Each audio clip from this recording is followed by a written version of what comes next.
Hi guys, in today's video we're going to compare British and US English.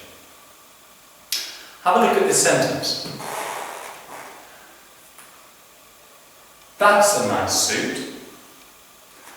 I haven't seen it before, have I? Now I'm British and that's how I would say it. But now, let's hear it in a US English accent. To do that, I'm going to need an assistant. So I'd like to welcome my assistant today. Please come in. Hi Isabella. Hello. Can you say that for us, please? That's a nice suit. I haven't seen it before, have I? Lovely. Thank you very much. Thank you. Okay, now I hope you can hear our accents are a little bit different. Okay, Isabella speaks with a perfect US English accent. So, to speak this in a British accent, it's useful to see the sounds. Have a look at this.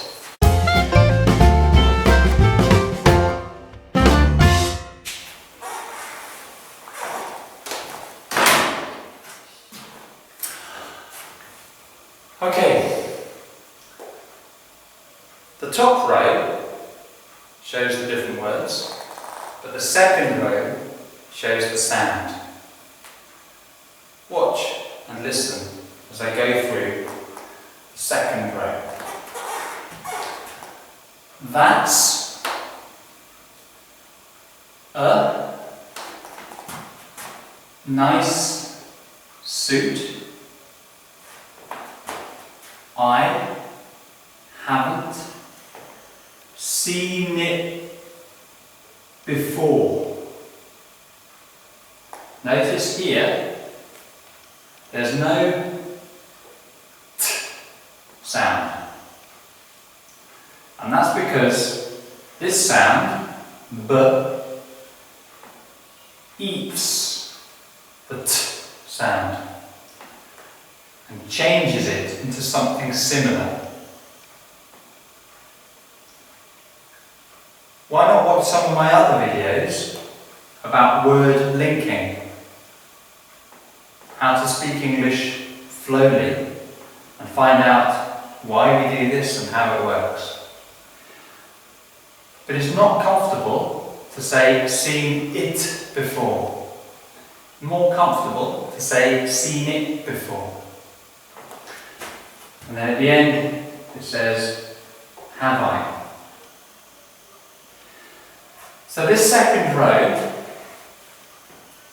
is called Phonemic Script.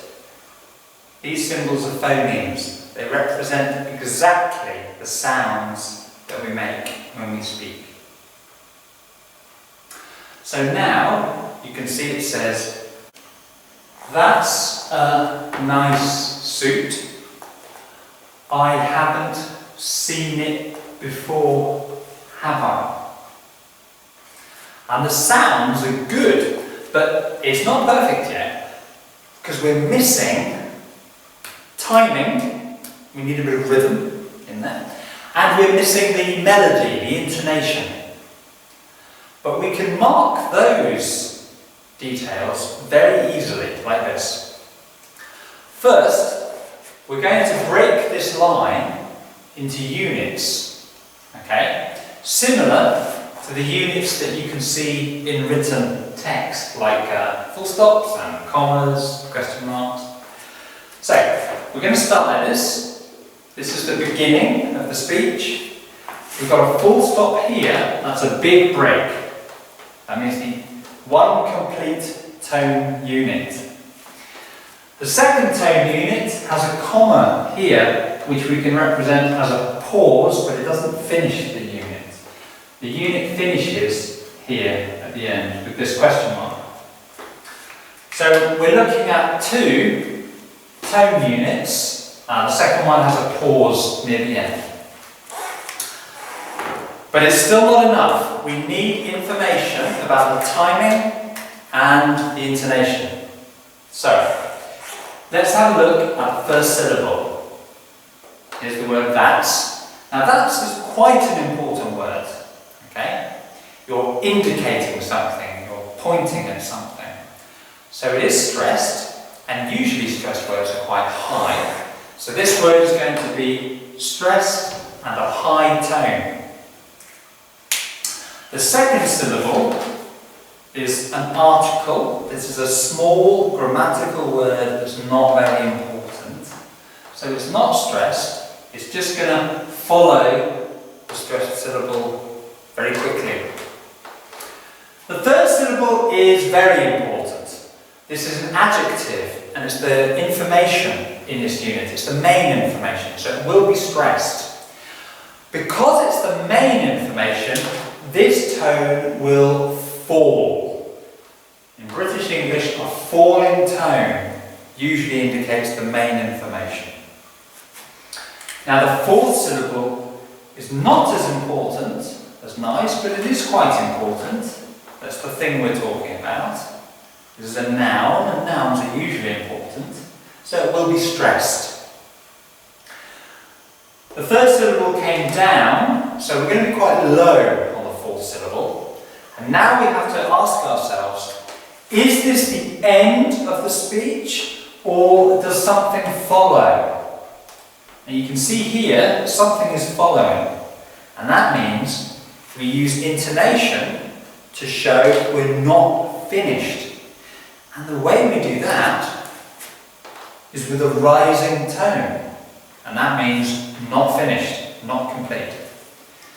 So these four syllables have three stressed syllables, each one with a different tone. I'm going to say this unit. Listen to how I use the intonation and watch my finger. I start quite high. That's. Then I begin to fall. Nice. And then I come up on the last syllable. Suit. If I draw it as a line, it would look like this. That's a nice suit. That's a very common tune shape in British English. We use this a lot, so it's important to practice it and get it right. I'll say it one more time. Listen and repeat after me. That's a nice suit. Now you try.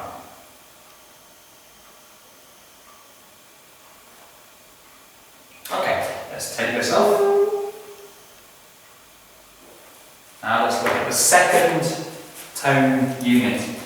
Okay, because of the full stop and these two bars here, it means that we're starting a new tone unit. The first syllable is the pronoun I. Now, pronouns are usually not important, especially subject pronouns. So this syllable is not stressed. It's going to be quite low and quiet. Something like this. I'm. And that's all it is. But the next syllable is an auxiliary verb, and it's connected to a negative. And negatives are important in English. We always stress them. So, this is going to be our first stressed syllable in this tone unit. It's going to be high. We always jump up to a high tone with our first stressed syllable. It's going to look like that. So these syllables will sound like this. I have, and then the third syllable is unstressed, it's very weak, it will just follow the second syllable. So three syllables sound like this. I haven't. Okay.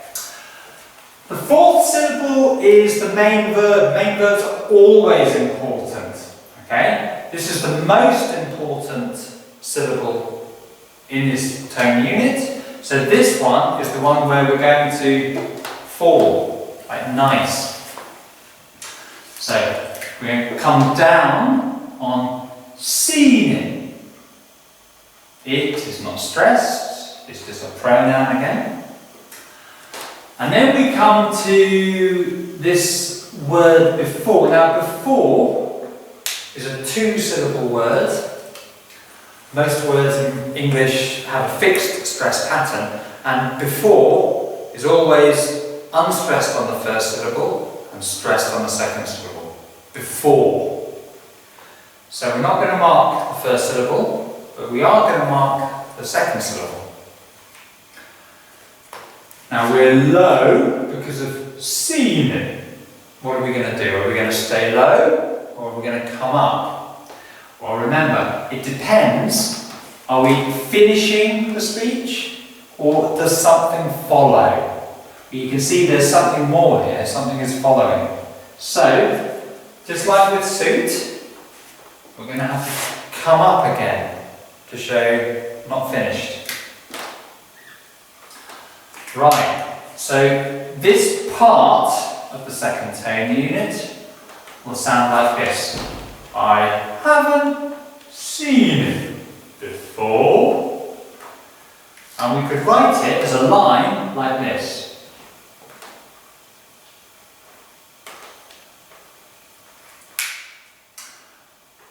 Watch my finger and listen to how I say it.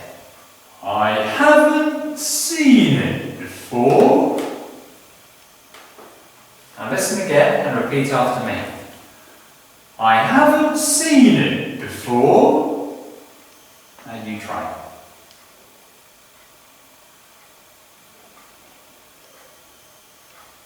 Okay, let's take that off.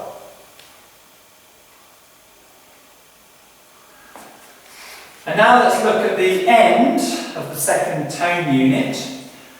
Here we have two syllables that make a question. We call this a question tag.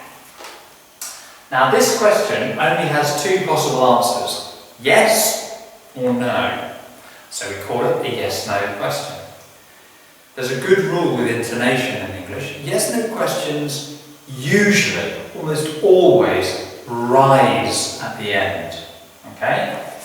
So, we're going to put another mark here to show that we are rising for a yes-no question. So what are we going to do? We've got two rising tones with a pause in the middle. We need to say it like this. For, have I?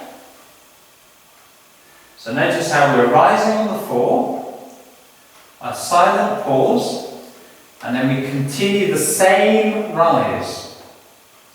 I'll say it again. Watch my finger. For, have I? Now we don't want to do this. We don't want to say, for, have I? We don't want to come down again. We want to continue the rise. So that would be wrong. So listen one more time and repeat after me. For, have I? Now you try. Let's take that off. So, those are all the pronunciation marks we need to be able to pronounce this perfectly. It should sound like this. That's a nice suit. I haven't seen it before, have I? But now we're going to put it to the test. So I'm going to ask my assistant Isabella to join me again, and we'll see if she can say this time using a perfect British English accent. Isabella, can we come over here? Okay, are you ready? Yes. All right. Ready for repeat. Do you need me to do this, or is it distracting? No, it would help. Would it help? All right. Yeah. Let's do this then. Okay. So, I'll give you a little lead in. 3, 2, 1. That's a nice suit. I haven't seen it before, have I? And that, ladies and gentlemen, is what British English sounds like. Thank you very much, Isabella. You're That was welcome. fantastic. Thank you. Thanks for watching, guys.